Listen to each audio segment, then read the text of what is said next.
baca masuk akal nggak? Dan ilmiah nggak? Ilmiah.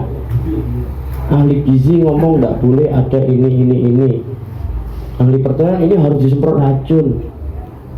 Terus konsepnya ahli gizi dan ahli racun ini bertabrakan nggak? Semua ujungnya pengen yang penting satunya dapat makan, yang satu harus sehat.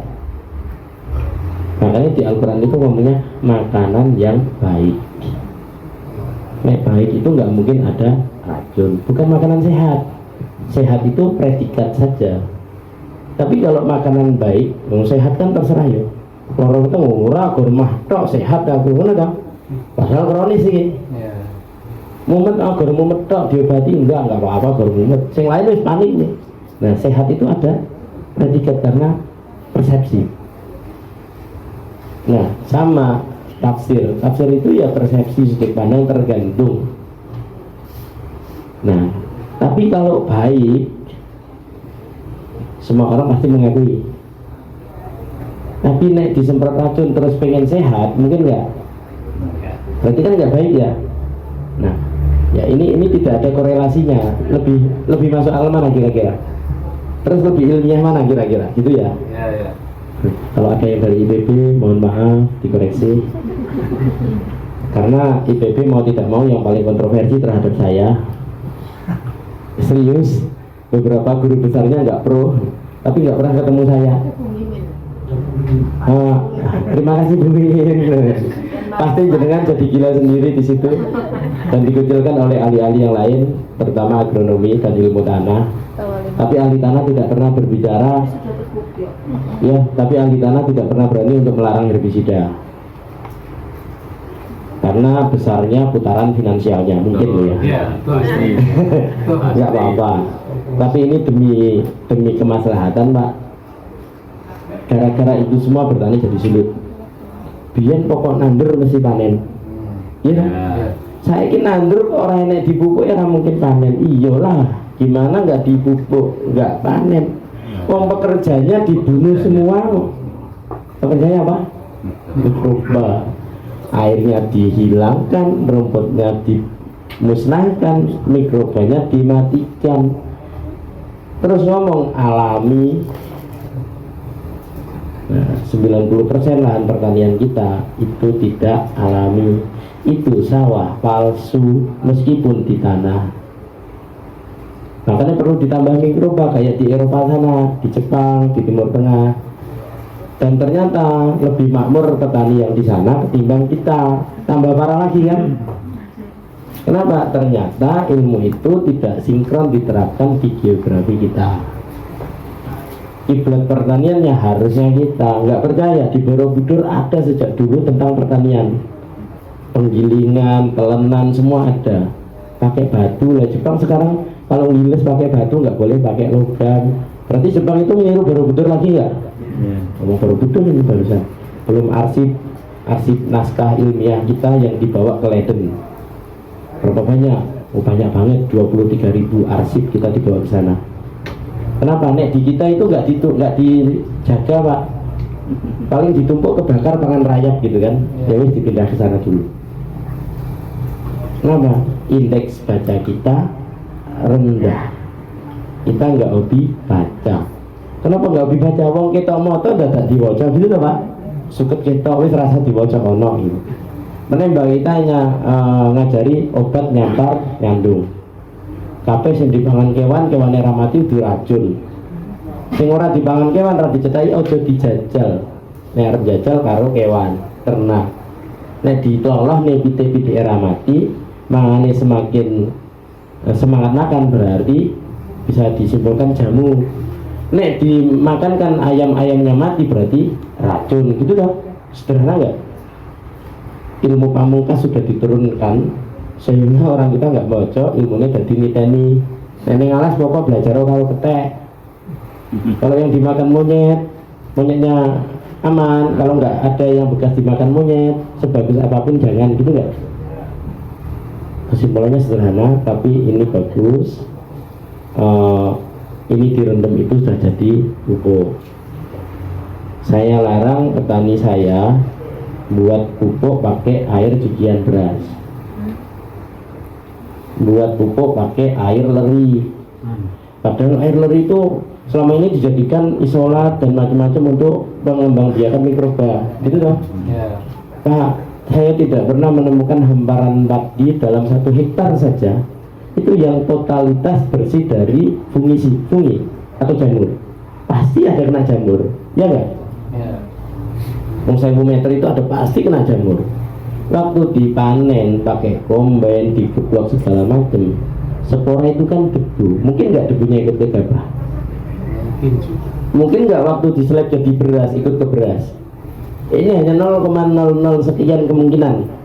Tapi yang namanya pencegahan preventif, bukan preventif ya, preventif, jauh sebelum tindakan, itu jauh safety analysis kalau di kerja project, meminimalisir sedikit pun kemungkinan satu saja ada spora yang ikut ke air leri lalu disemprotkan bisa menjadi vektor tidak? Bisa. Artinya sebaiknya kalau kita paham, ketimbang kita nanti ngerepoti menghabiskan tenaga, sebaiknya tidak menggunakan air leri untuk pupuk padi. Boleh tanaman yang lain ya, untuk pupuk padi jangan nanti kontroversi lagi loh ya, repot. Nah pokoknya khusus untuk pupuk padi. Nah ini rumput lebih aman Pak, rumput direndam nggak mungkin ada patogen. Indikator lain, pernah nggak kotoran sapi ada belatung? Pernah lihat? Nggak pernah? Ya itu indikator juga, kotoran sapi tidak disukai oleh hama sejenis serangga yang punya sayap. Berarti kotoran sapi tidak disukai oleh mungkin wereng. Pernah padinya kena wereng, rumputnya juga kering kena wereng? Ada Pak? Atau padinya kena walang sangit, rumputnya kena walang sangit? Ada nggak? Ada, tapi paling sedikit, beberapa jenis rumput saja bisa itu dihindari. Tapi sebagian mayoritas rumput yang tumbuh tidak terkena hama. Nah, kotoran sapi bahan bakunya rumput. Kotoran sapi nggak kena belatung. Jangan-jangan rumput yang direndam itu meminimalisir hama. Jelas tidak ada rumput tumbuh gagal tumbuh gara-gara serangan hama, gitu nggak? Wis, ini gampang. Rumput cemepak di sekitar sawah. Biaya pertanian 0 rupiah kalau modalnya rumput. Mau nanam cabai 1 hektar, modalnya apa? Semua rumput yang tumbuh di atasnya masukkan kolam. Gampang kan? Nanti kebutuhan kalsium dan lain-lainnya gimana? Gajah itu sebesar itu, tulangnya sebesar itu, semua cuma makan rumput nggak? Iya. Tulang itu kalsium nggak? Terpenuhi? Pernah rumput makan gunung kapur? Nah, kayaknya di rumput sudah cukup. Suburnya ini menandakan dia kecukupan unsur hara termasuk kalsium. Berarti tidak perlu lagi nyebar kalsium. Terus ada nggak rumput yang tumbuh di tempat asam? Bagus tumbuhnya karena rumput itu adaptif. Jangan-jangan asam-asam itu selesai dengan rumput. Pertanyaannya ini satu lagi. Minta 3 tempat orang saja Pak, Mas, ngambil sedikit saja pH pupuk kimia itu apa pH-nya? pH-nya asam. Asam itu buktinya apa? Kan itu baru katanya gitu. Dikit saja Pak, coba dicicipi Pak, dikit aja. Soalnya ini orang tahu nyicipi, orang tahu, orang percaya gitu loh. Cicipi Mas? Saya 15 tahun nyicipi itu. Apa? Dijilat air. Asem, lebih kayak belimbing buluh ya? Lebih belimbing buluh toh? Air asam rai. Terus selama ini yang dituduh menyebabkan asam itu hujan. Padahal si disawur 3 kintal 5 kintal yang hamparan. Yang ini kimia enggak?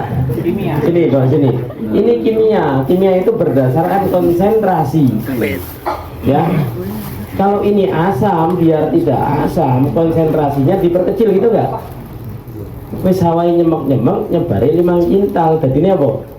asem-asemen Boyor. sing dituduh cuacane wah iki cuacane rapas tak pupuk malah asem-asemen terus golek kapur padahal solusinya cuma satu, kurangi konsentrasi nabur yang tadinya 2 kuintal sebaiknya 50 kilo, yang tadinya 5 kuintal sebaiknya 1 kuintal. Engkau serapannya nggak tercapai, enggak, ini demi jenengan biar nggak susah, biar biaya subsidi juga nggak terlalu tinggi kan. Jenengan ini dikurangin sedikit saja teriak-teriak Ribut. gitu. Pemerintah serba salah. Tapi ketika kita paham, ternyata ini rasanya kecut pak, Iya. kecut koyo belimbing ulo berarti asam ora? Asam. Iya, yang menyebabkan asam-asaman nyebarnya ini tuh kebanyakan dan musim. Jangan disawur kapur dolomit, nah kayak ragat sedikit saja disebar ini mau 3 kali nggak apa-apa misalnya, wah ada air, tak sebar 50 kilo dulu. Yang penting sampai titik dia pada tingkat jangan sampai pekat atau asam. Yang banget nih, apalagi yang Rusia 16. Oh itu kayak belimbing mulu tenan. Oh. 16. Fosfat itu tidak membunuh nek gor ditilat. Tapi nek sak cido sak piring dimakan ya mati, Pak. Ya fosfat itu kan ada di pisang. Kalium ada di pisang, gitu enggak? Nek iki gor ditilat bukan ditelan, boleh, enggak apa-apa. Saya lama di perusahaan kimia. Tak jaminkan aja. Timbang jenengan, oh iki asam apa bahasa dadak ngelep dhisik, enggak ono alat pH-ne, enggak ono macam-macam. Jajal dilat. Wis karo dilatan wis lebih percaya kayak ini petani. Gitu. Lucut. Ya sebentar, Yogi sih nek wis ngomong sih. Karena harus total toh. Ya. Lanjut Pak, lanjut. Kenapa? Karena informasi yang tak sampaikan harus jelas Pak. Biar petani gak percaya, jari ini aku ngapusi gitu loh Pak. Kan kesempatan klarifikasi ya. Kan di mana-mana kan saya diomong ngapusi gitu kan. Oh, mana orang ahli kimia? Ya ahli pertanian, bukan ahli kimia. Ahli pertanian tuh ngomong wah itu tuh bohong gitu loh. Setelah hari ini ketemu saya berkesempatan meluruskan Pak. Mudah-mudahan jenengan bisa menyimpulkan saya bohongan atau tidak. Sederhana, gitu. Karena itu propagandanya sudah bertahun-tahun. Wah kayaknya itu udah nggak bisa diteruskan ini. Ya. Ini jadi pupuk. Nanti kita buat biosaka di sana juga jadi pupuk. Kalau ini kita buat, jenengan harus pakai kencing sapi. Kenapa? Kalau ngarit kita nggak mungkin memilih rumput yang terbaik. Tapi semua rumput bisa jadi pupuk. Ya, untuk pengendalian hamanya pakai parfum urin. Wih, semua pestisida itu baunya kuat. Iya toh? Baunya nyengat. Yang sudah dicampur sama. Nah, ini ngomong semua pestisida itu baunya nyengat. Itu artinya hama itu tidak suka dengan aroma menyengat. Habis nyemprot kena hujan, hama datang lagi nggak? Padahal sudah dikasih perekat. Genggam itu loh. Segenggam itu nek golek segenggam kan bisa milih yang terbaik toh Pak.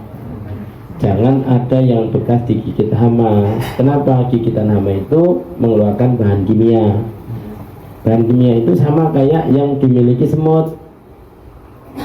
Semut kalau ada gula di atas meja, semutnya nyampe di sini.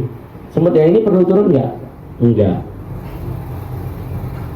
Dia mengaktifkan satu kelenjar yang nggak tahu itu apa, yang tiba-tiba semut lain tahu-tahu nyusul ke atas meja. Gitu nggak? Ya. Begitu juga hama yang lain Pak. Ya. Jadi hama itu diundang. Apa yang terjadi ketika jenengan buat pupuk organik pakai sampah pasar dan buah-buahan yang rontok karena lalat buah? Ya. Undang. Berarti di situ sudah ada indikator lalat buah nggak? Ada. Ada sinyalnya nggak? Ada. Kalau yang di pasar-pasar itu sayurannya sudah ada bekas gigitan hama, Ya. berarti sudah ada bahan kimia liurnya nggak? Ada. Tinggal GPS-nya disebarkan saja nggak? Tinggal. Gitu. Semua sampah pasar itu bahan organik. Tapi kalau kita mau nanam cabai, kita harus paham karakter alaminya cabai. Ya. Kita mau panen buahnya cabai, bukan panen pohonnya. Gitu kan? Iya. Disiram itu pohonnya bagus, tapi begitu buang alat buahnya nyerangnya luar biasa. Itu yang tersebut pertanian alami itu harus sampai tahu siklus alami. Makanya kalau orang dulu niteni iki bahan ini kira-kira dibangun apa ora ya kuwi aja enggak undang ngomong gitu toh. Nah ini pertanian alami itu begitu Pak. Pertanian organik kuapek pokoknya bahan organik Cembokno. sembarang macam dibangun ora pokoknya man-man lebokno gitu kan. Ya. Alhamdulillah yang terjadi apa, petani putus asa untuk mengendalikan hamanya, sehingga dituduhnya organik ini omone dadi angel diatasi gitu kan. Ya. Ternyata jenengan sendiri yang mengundang hama, bukan menyerang hama itu. Ya. Ya, sepakat Pak? Pupuk organik kita selama ini itu ngundang hama, yang kita tuduh hama menyerang tanaman kita, gitu nggak? Benar. Ya, itu masalahnya organik selama ini. Banyak unit pengolahan pupuk-pupuk petani pakai sampah pasar. Bahasanya ini kreatif, inovatif, pemanfaatan efisien gitu toh. Pengennya ngurangi rakyat, tapi malah Nambah padat. wis nambah rakar-karuan Pak. Akhirnya balik lagi ke kimia karena nggak banyak panennya. Nah mungkin itu untuk pupuk. Nanti yang dipilih segenggam itu biosaka yang viral itu dipilih dari bahan-bahan yang tidak ada pestisida dan lain-lainnya itu benar. Ini juga benar. Tapi itu saya mau buat sekaligus untuk pengendalian hamanya. Tapi dengan disemprot itu Pak, dengan tadi sepakat tanah kita subur menurut rumput. Ya. Tapi biosaka bukan pupuk, menularkan adaptasinya rumput sehingga kemampuan adaptasinya dengan panas dan segala macam cuaca itu mampu menular ke tanaman budidaya yang menyebabkan taraf hidup dari tanaman budidaya kita meningkat seolah-olah menjadi lebih subur. Karena subur itu harus pupuk, wah barangkali ini di biosaka nggak ada NPK dan segala macamnya. Nah, ya wis nggak apa-apa. Tapi saya nggak pernah diskusi, saya nggak pernah dilibatkan, nggak pernah ada kesempatan menjelaskan. Monggo disimpulkan sendiri. Itulah lebih kurangnya biosaka Pak dari awal sampai saat ini. Mudah-mudahan pelajaran dan kesempatan saya meluruskan. Satu, setelah terbukti itu mohon lakoni. Ya.